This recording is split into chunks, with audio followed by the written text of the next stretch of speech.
Bismillahirrahmanirrahim.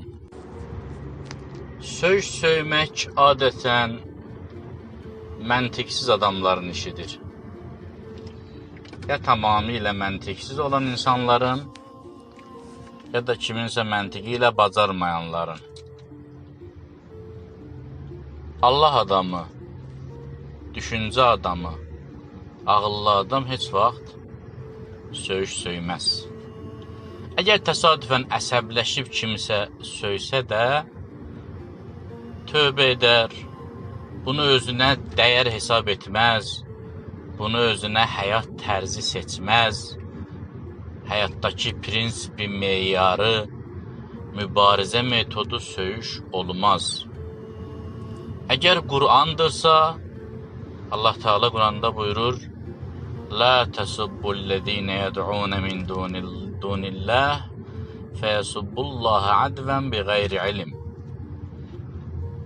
Kafirlərin ibadət etdiklərini söyməyin ki, onlar da qayıdıb Allahı cahilcəsinə söyməsinlər.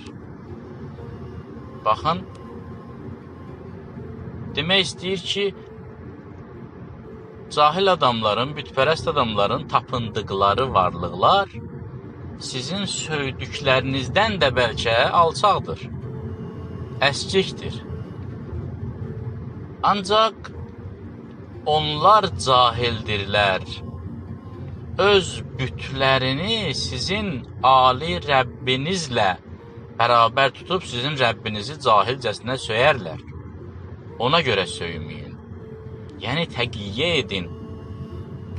Yəni siyasi baxımdan söyməyiniz düzgün deyil. Əgər Əhl-i Beytdirsə,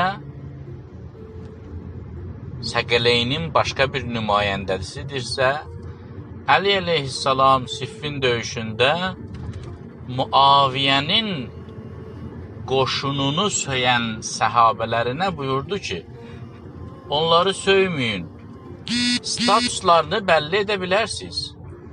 Əgər münafiqdirlərsə, münafiq olduqlarını bildirin. Kafirdirlərsə, kafir olduqlarını bildirin. Hansısa fiskləri vardırsa, bunu deyə bilərsiniz.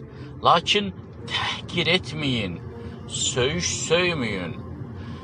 Ardıca buyurdu ki, mən xoşlamıram ki, mənim səhabələrim, mənim dostlarım, mənim davamçılarım ağzı söyüşlü insanlar kimi tanınsınlar. Gördüyünüz kimi, həm Qur'an, həm Əhl-i Beyt tərəfin hörmətə layiq olduğuna görə yox, sizin söyən adına layiq olmadığınıza görə bunu qadağan edir. Ona görə də söyüşü metoda çevirən, mübarizə metoduna çevirən, xüsusilə ictimai baxımdan həqiqi olaraq möhtərəm sayılan insanları təhqir edən insanlar Allahın dinində, ağıllı adamların gözündə əqlin hökmünə əsasən doğru insanlar hesab olunmurlar.